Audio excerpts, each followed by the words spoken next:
Hey folks, how's it going? Well, here we are, another week of lockdown, and another week of self-isolation. And yeah, with all this time on my hands, I've been catching up on records and diving into the collection. I missed going vinyl digging so much.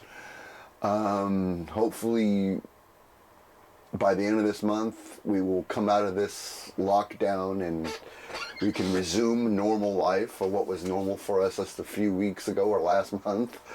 But in the downtime, like my last video, I've been catching up on records that I've been neglecting because, we're busy with work and life and such. Now that we're spending more time at home, I've been diving into the collection more and listening to records that I have not listened to or spun in a long time. So let's get started with that, and I'll show you what those records are. This one was inspired by Derek Higgins, because I think he showed this in one of his videos and online. Porcupine Tree, Fear of a Blank Planet. The time I bought this on CD, when it was released, I bought it on CD.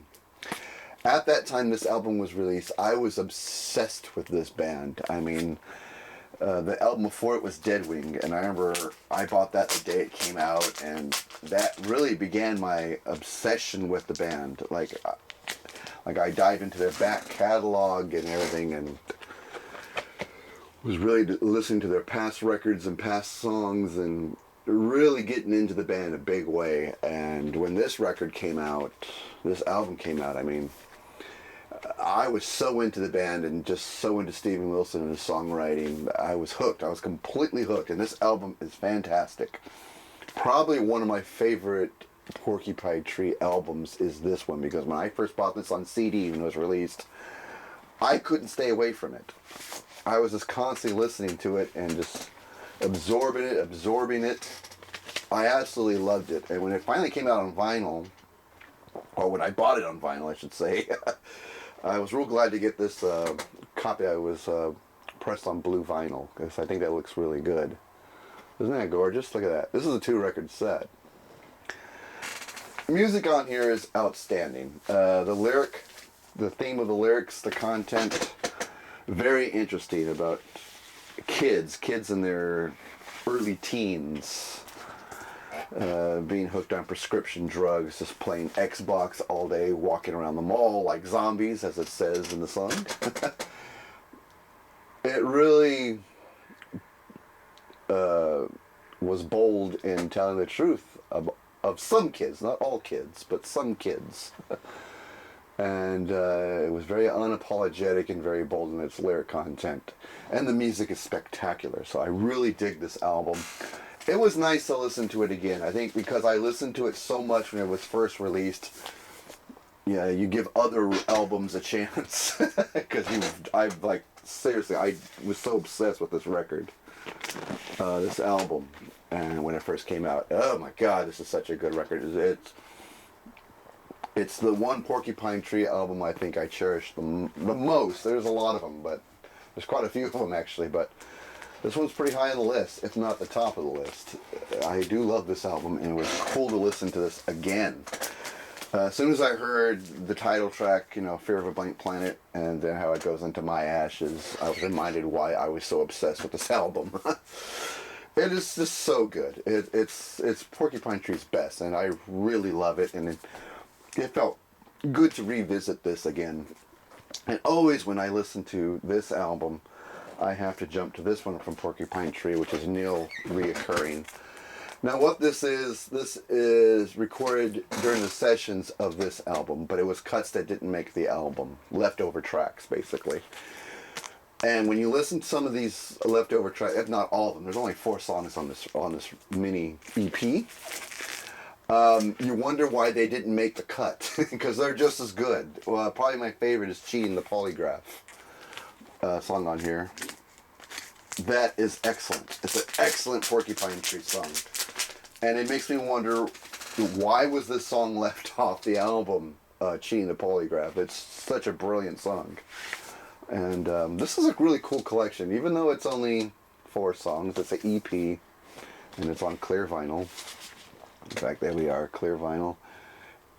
Great song. Robert Fripp actually plays lead guitar on the title track, Nil Reoccurring, which is the first track on the album. So, and on Fear of a Blank Planet, Alex Lifeson from Rush is a guest guitarist on the track on that album. So I forgot which one. I think it was Anesthetized. I think I don't remember. But anyway, well, back to this album here. Some great cuts on this album. Normal is another great song. Absolutely love. And oh, you can never go wrong with Porcupine Tree albums, especially the records. The records are done with such care as far as the packaging and the artwork. Really, I'm really glad to own these records from Porcupine Tree. They're done right. They're done right, the right way. I like it. Some 80s synth pop. Caught up to this record from Tears for Fears, The Hurting. I gotta admit, I'm a bigger fan of songs from the Big Chair, like mostly everybody is. But this is a damn good album. A damn good album. Love the tracks on it. My cover band actually does our own version of Mad World, which I love to play. It's a fun. We do a more rocking version of it, but it's still recognizable. But the opening track, The Hurting, Mad World, Pale Shelter, and Change were probably my favorite songs from this record. Of course, those are all the singles.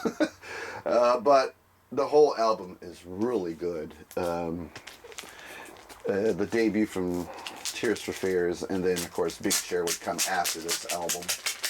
But this was a good indication what was to come from them, and they were off to a great start. And this is usually what the cover looks like for the U.S. pressing, so really, really good to revisit this album. I love Tears for Fears. I love this record, but I had to admit, it's been a long time since I sat and listened to the full album. I listened to every single song from the start all the way to the end, and what a great journey it was to listen to this.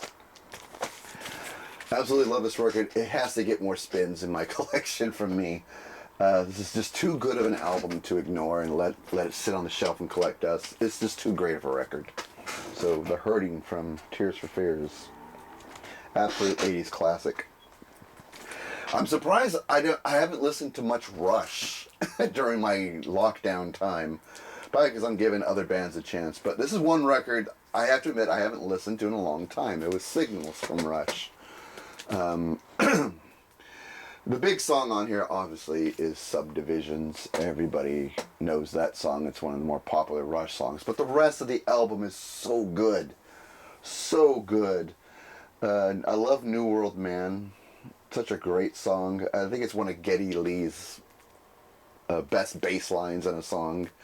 His bass guitar performance in that song is killer. Absolutely killer. Analog Kid's a great rocking song. And so is Digital Man. Great rocking song. It's just a solid album. It's a very solid album, and this is when we're getting more into the keyboard era. This was after Moving Pictures, and you're starting to hear keyboards and synthesizers playing a bigger role in their songwriting, which is, to me, was a good thing. And this one has the custom label on it. A very nice copy of this record, actually.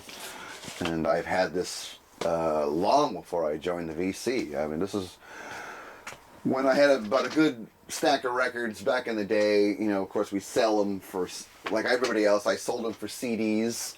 This is one of the ones that survived that I kept. And it's funny I would have this one and not Moving Pictures, because Moving Pictures is probably my favorite album from Rush. I never had Moving Pictures on vinyl until I joined the VC. It was funny. I don't know how I ended up with this one instead of Moving Pictures. You think that would be the one I'd own on vinyl from back in the day, before I became a hipster and started collecting vinyl. But I don't know. I saw this used in a shop way back in the 90s, or probably even before that, like late 80s, and thought it was cool and I think I just bought it because I like the song Subdivisions and I like the cover for some reason. Something about the cover I like. I don't know what exactly it is. It's a simple looking cover, but I went ahead and got it, and it has been one of my favorite Rush albums. But it's been a long time since I spun this record because I really built up my Rush vinyl collection, and that one kind of got forgotten about, and so it was nice to revisit it. Here's another one I was revisiting from Simple Minds, Street Fighting Years. It is not my favorite Simple Minds record, but this is a pretty damn good album. Like I said, not my favorite. It'll probably be a while before I spin it again, but I do enjoy this album. It does have Belfast Child and Mandela Day, which are probably the more popular songs on this record. Though it wasn't a record that contained massive hits, but those were the more popular songs on this album. And it's a good sounding album. I love the way it's engineered. It sounds great on my speakers. So I love the sound engineering on it. It is a nice sounding record. Side 1, the music on Side 1 I really do like. In a way, I kind of have to be in the mood for this album. It's not something I can just throw on at any time. I kind of have to be in the mood for this. But once the mood is there, this album does deliver. And it is a fun album to listen to, or enjoyable album to listen to. And this is after this album, it almost seems like Simple Minds, at least in America anyway, it kind of disappeared. And here in America, after this album was released, we really didn't hear much from Simple Minds after this. In fact, I don't really recall hearing many songs from them from this album, really. I remember the opening single off of here, which was Street Fighting Years, I believe. I remember I think it was a video or hearing on the radio, one of the two, and then it's like the band just fell off the map, at least in America they did, right after that. So this is an album here in America that, we're pretty unfamiliar with because the band sort of disappeared at this point. But this is a good album. I'm glad I came back and revisited this album.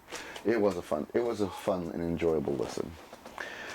Oh man, am I glad I came back to this one.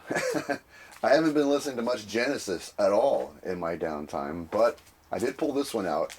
Mike Rutherford's first solo album, Small Creeps Day. His debut album that came out in '79, I believe. And this was another record, I had to admit, when I first discovered it. I didn't listen to it the day it came out or anything. I discovered it when I was in my 30s, actually, and bought it on CD. How good of an album this is. Rutherford's first solo effort, and it's a good one. It's a real good one.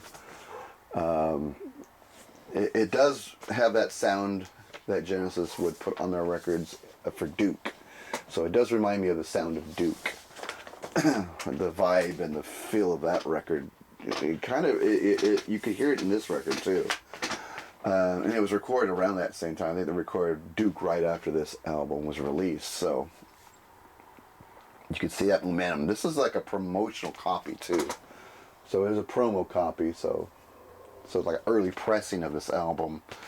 Really good. I know there's a producer here in America that is interested in remastering this, and he's trying to get Mike Rutherford's approval. I saw it on one of my channels on YouTube that I subscribe to, and I forgot the gentleman's name, but I saw the interview. He's really interested. He's obsessed with this record, and he's obsessed about remastering because he owns his own recording studio, and he wants to remaster it because he loves this record so much. I hope he does, because it deserves that treatment.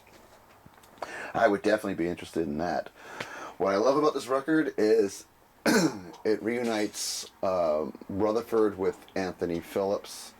Anthony Phillips is one of the founding members of Genesis before, and then when he quit, enters Phil Collins and Steve Hackett. But they reunited for the making of this album, which was really cool, and the great Simon Phillips on drums, who is one of my drumming heroes. He plays drums on this entire record. It's a good album. The opening track, Moonshine, which leads into the song Time and Time Again. A great way to start the album. Side 2 is the whole Small Creeps suite. with some great songs, some great guitar playing by Rutherford too. Oh, this is such a good song. Such a good song. I really love this album. And forgot how awesome it was when in my downtime, I went through my Genesis solo records and saw this and immediately threw it on the turntable. And I was quickly reminded why I was obsessed with this record for the time I was. Really good. Small Creeps Day. Michael Rutherford. Okay, here's a pretty common everyday record. Who's Next from The Who. It's a classic. It's a classic. Everybody knows the music on this album, so I won't really get into it. I was just in the mood to have fun when I listened to this. And when I throw Bob O'Reilly on and Won't Get Fooled Again, boy, those are just great songs. Just timeless classic songs. And I always love this Decca label. Looks so nice. Looks so cool.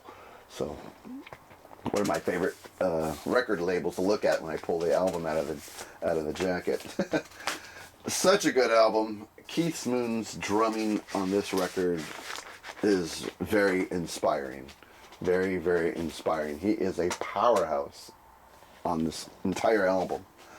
And it's my favorite Who album. I do like Quadrophenia, I do like Tommy, but this one tops the list for me. I'm sorry if I offended any big hardcore fans of the Who. This is my favorite Who record. This one really defines who the band was to me. So, classic album. So glad. I mean, I pull that one out pretty often, but oh well. Believe it or not, these are records these two records I really haven't visited that much, and they're the best sounding records in my collection. It is the remastered version of So from Peter Gabriel. This came out a couple of years ago, and it plays on 45 speed on 180 gram vinyl 2-record set, and whoever did these remasters did an excellent job. They did his whole catalog, and I have most of them. I don't have all of them. I have most of them, and they sound great. These sound absolutely great. Like I said, they play at 45 speed, like I said. And one of the better sounding records in my collection. They really sound great. It doesn't matter which album we're talking about. All these remastered albums sound great from Peter Gabriel. This is probably his more popular album because it was the one that was most commercially successful with him, with Sledgehammer and Don't Give Up, Big Time, In Your Eyes, which are all great songs. Red Rain sounds amazing in its remastered state. Yeah, it's just a great album. Absolutely fantastic. Mercy Street has always been a favorite track of mine on this record, and to hear it remastered at the 45 speed, it sounds amazing. I heard so many little things in the soundscape that I guess I didn't hear on CD. You get to hear a lot of the background noises on this remastered version, and it just sounds fantastic. Really love this album. I can't believe it's been so long since I've spun it, since I love the album so much. But it was a great revisit. I listened to every song on this record, and I'm blown away how great an album it is. Melt is still my favorite Peter Gabriel record, but this comes in a very close second. It is such a classic 80s record. So from Peter Gabriel, really great. I also listened to his album Us. A great album too. This one also 180 gram, remastered, plays at 45 RPM. Really great sounding record as well. I still remember when this album first came out. I bought it on CD and absolutely loved this album. I still love the song Come Talk to Me. I think it's a great way to open this record and this album. It's always been a favorite of mine with all the percussion in the background. It's such a cool percussive song. And this album sounds so great because it got the treatment. This is on a 3-record set, so there's 3 LPs. This is the last of the set. And they do something I don't like. The back side 4 contains no music. It has this etching in it right here. And I always thought, what a waste. I'm a big complainer about etching the backside and having it contain no music. You could have put demos back there. You could have put live versions back there. You know, songs that didn't make the cut. Or interview. You know, there could have been an interview recording from Peter Gabriel from back when this album was being released. You know, you could have put something back there, but instead we get the etching, which is fine. But great collection of songs. I love Steam, even though it's more of a catchy single. It's a great song from Peter Gabriel. I always loved playing that song. It's one of my favorites from him. Such a good album. I love the song Secret World, Digging in the Dirt. All great songs. One of my favorite Peter Gabriel albums to listen to. Oh my God, he makes such good records. And his remasters, I'll say it again, they're one of the best sounding in my collection. They sound absolutely amazing. I gotta listen to these records more. But you know how it is with a big collection. You can only get to so many records. And it's so good to listen to. So these 2 albums from Peter Gabriel, they blow me away. That's how good they are. Alright, it's been a long time since I've shown any Marillion in my videos, and nice to come back to this album. It's Marbles, featuring the singer Steve Hogarth. Not a Fish era album, it's Hogarth. But it's such a good record. I don't know what my favorite record is in the Hogarth era. There's Brave, and there's this one, I would say are my top 2. But they did so many good albums with Hogarth and so many great songs. It's hard to say one album is the best and that's all there is to it. There's so many good songs, and I love this 2-record set. I love the artwork on it. Some really nice artwork on this record. And I love the way this record starts off with the song The Invisible Man. That is such a cool song. It just sets things in a nice pace. The song You're Gone, which was a big single from this record, is another favorite of mine. It's such a great melodic song. The lyrics are great, the vocals are great. One of my favorite songs on here is the closing track, Neverland. I've seen Marillion live a couple of times, and every time they play Neverland live, my God, it is one of the best in-concert experiences I've ever had. And I've seen them twice, like I said, and each time when they play Neverland, it just completely blows me away how they perform that song live. It's probably one of my favorites of the Hogarth era, but there's so many good songs during his time with the band, which is not over yet. He's still the current lead singer. Great album. The CD version of this album is better because it contains more music. It contains the epic song Ocean Cloud, which is another favorite of mine. Unfortunately, Ocean Cloud is not on this record set, but I do have the deluxe CD version where it appears. Such a shame they didn't put Ocean Cloud on this set, because that's another great song that I love to listen to. It's a long song. It's one of the longer songs, but oh, so good. And yeah, there's another song on here called Fantastic Place, which I swear to God always blows me away every time I listen to it. It's a ballad though, and it kind of builds in its intensity, but a gorgeous song nonetheless. And a song I never get tired of listening to. When I put this album out, I'm definitely listening to that song. Such a good song. Plus the song Don't Hurt Yourself, Angelina. This is a really good album. So if you're a Marillion fan, it should be in your collection already. If not, you need to get it. It's a good one. All right. Demos from Pink Floyd.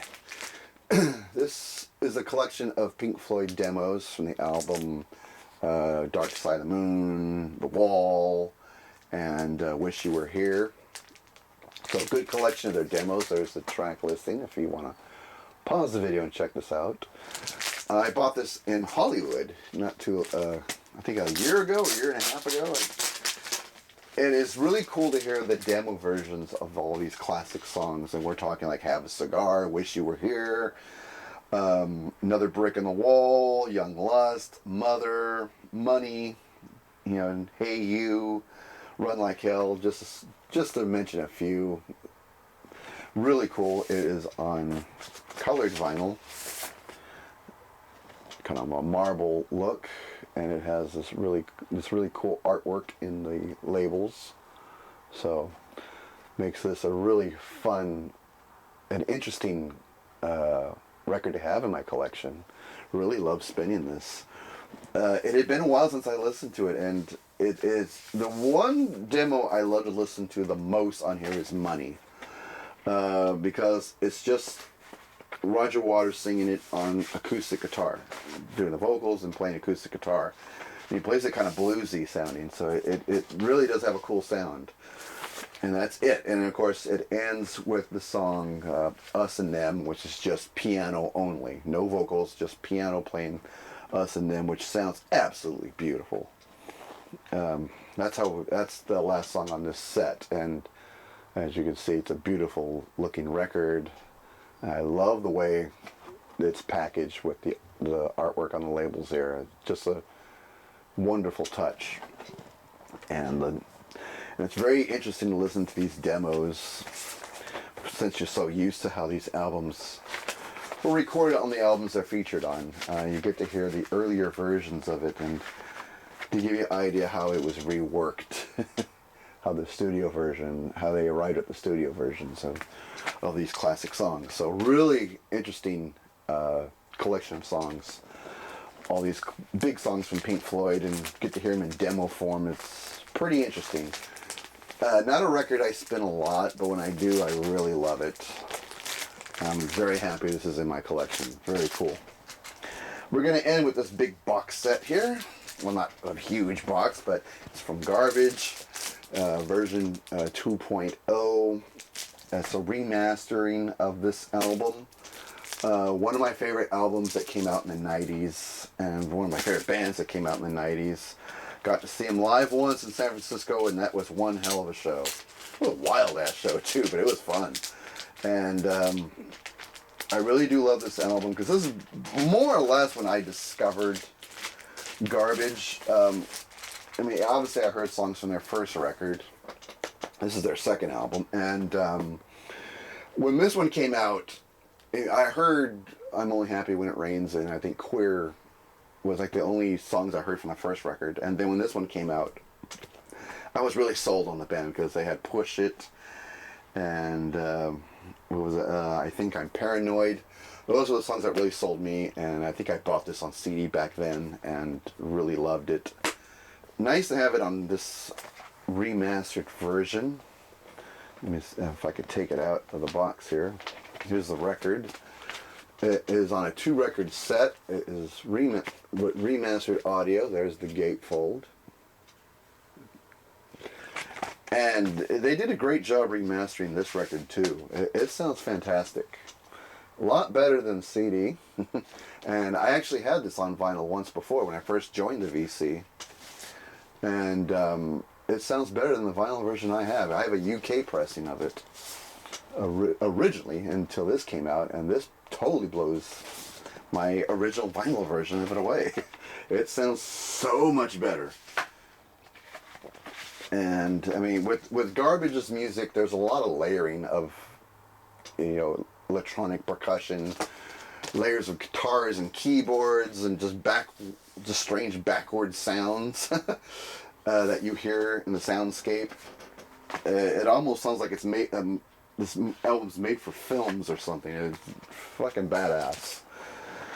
And it comes with a lot of goodies. This box set, it has a lot of stickers here of their songs. There's a Push It sticker, and here's one for The Trick Is to Keep Breathing. These are all stickers. Which was the one When I Grow Up. Just to show you a few. And when I first I first saw this, pulled it out of the box, I thought it was a book of matches. And I just thought, why are they giving me matches with a box set? And then I opened it up and saw that it's a condom. How about that? So I got a garbage condom. So there we go. And it comes with a poster too. And if I can get all this crap out of the way, and I can show you the poster. I showed this in a video like last year. So hopefully those of you who stuck with me remember this. But here, just to give you ideas, the poster that comes with the box set. If you've seen the video for Special, I think it's Special, yeah, Special, then this poster makes a lot of sense. If you've never seen the music video for Special, then you don't know why they did a movie poster format. But you had to see the video to get it. And then it came with another record. And these are all songs that didn't make the cut, that were recorded during the version 2.0 sessions, that just didn't make the final album. We got the whole picture collage as an insert. So very nice. I didn't spin this record. I mean, I did when I first got this, and it's been a long time since I spun this actual record, so maybe tonight I'll do that. I just, when I revisit it, I just did version 2.0. So really cool collection. I love this box set. I love all the little extras in it. It's a great box set. And really glad it's in my collection. I revisited this and was transported back to the 90s. This is a great album. Great album. Well, that's more or less it. That's what I've been listening to the past week or so. Hopefully we can get to this lockdown soon. But I gotta admit, in this downtime, I've been catching up on a lot of records, as you can see. And, I mean, I hadn't even scratched 1% of my collection yet. And it feels like I've been listening to music nonstop. And really, that's all I look at this pile versus this big collection. I got a long way to go. Anyway, hope you guys are all doing well. Hope you're all healthy. Hope you're all safe. And leave me some comments, because I miss talking to anybody, to tell you the truth. Anyway, that's going to do it. See you at the next one, folks. Take care.